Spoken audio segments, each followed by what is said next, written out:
not fair. Accept it. This is where attitude comes in.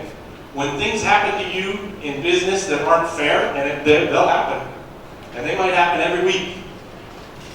Attitude. Don't complain. We know the world's always changing. Oops. I'm supposed to go in one at a time. Well, let's just step through these. Technology. If you don't like technology, this is probably not an industry for you. Because technology is going to grow, and it's going to grow rapidly. It's already been growing rapidly, but it's going to grow even more rapidly.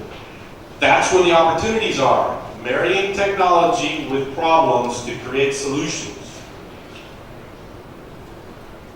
What's the difference between when I started and you started? Speed.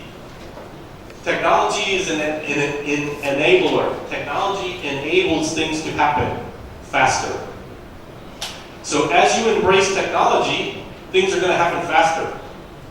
Got to keep that in mind. If the world is changing, so are companies. And I see a lot of young people struggle with this. They learn something at their company, and then their manager comes in and says, okay, forget all that you just learned. Forget all that. We're going to do it a different way. We're going to go this way. And there's a lot of frustration, a lot of complaining. Oh, I just spent nights for the last 3 months reading books on that, and now you're telling me that it doesn't matter, and now you're making me do this, and I got to start all over again. Companies don't change for no reason. They change because the world is changing. And if companies don't change, they won't stay around long. So attitude. Embrace those changes as more opportunities. If you become known as a person who can adapt and change rapidly in your company, you'll have a job forever. I tell my kids this all the time. Don't be afraid of change. In fact, a good attitude would say, bring me more change. I love it. I love working harder. You know, at the end of the day, no one wants to work too hard. But change is going to happen. And you're going to have to invest time over and over and over again. I also tell my kids this. Just because you graduated from university doesn't mean your learning stops. Now that you have a job, you have to learn forever. And they say, oh no, I thought I went from university, finished with university, and now I can just work and make money and spend money and have time with my friends. No. You can do all that, but you have to continue to learn. What else have we got here? Okay, some skills that we've already heard a little bit about here. We don't need to don't need to spend too much time on those. Is there anything that stands out? A couple things from a Vietnamese perspective. And I mean no disrespect when I talk about these and a Vietnamese perspective. I worked here for 5 years. I mentor a lot of young people. Baker Hughes has 500 Vietnamese people working for us. So I spend a lot of time with a lot of people your age. Communication. And it's not just English. It's communicating your ideas well. There's a lot of people who are native English speakers who do not communicate their ideas well. If you have an idea, find out how you can get your idea across the table to another person. It takes practice.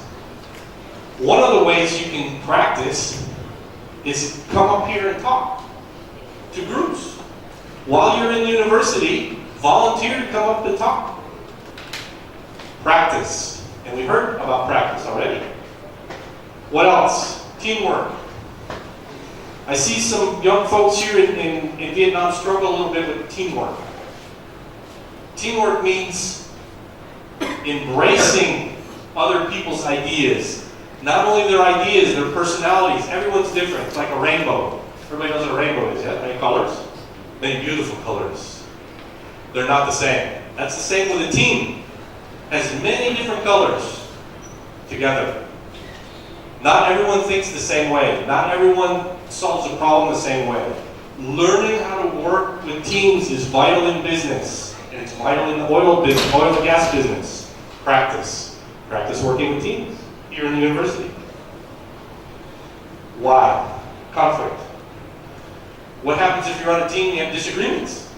How are you going to resolve those disagreements? How are you going to solve that problem so you can move forward? Another one, famous old quote from my part of the world. Your career success is going to be based on this statement.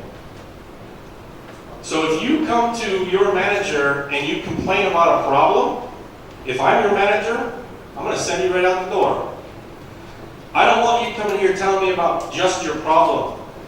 I want you to come here and tell me about your problem and how you think you're going to solve that problem. And then we can talk about the solution. So keep this in mind. If you're going to complain about anything in your life, have a solution or a potential solution and talk about that.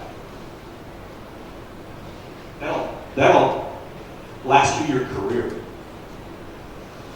All right, we don't need to look at that. Okay. How about you guys getting ready to graduate? You all have these same questions. Which road? Is that the right road for me or the wrong road? How do you tell? One way to tell is passion. Does everybody know what passion is? Passion is what gets you excited. If you get excited about something, that's passion. Find a road that allows you to do that.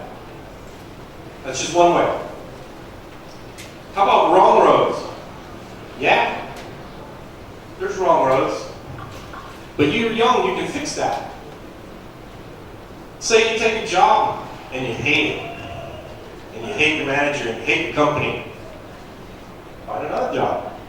You're young, you got time. It helps to find the right road first, but you can't always find the right road. So it's okay to be on the wrong road for a while. But we'll come to an interesting scenario here. Is there only one road? No. How many jobs will you have in your career? Okay, I worked for Baker Hughes, 35 years. But in the middle of my 35-year career, I quit Baker Hughes and went to work in the automotive industry for 10 years, and then came back to Baker Hughes again.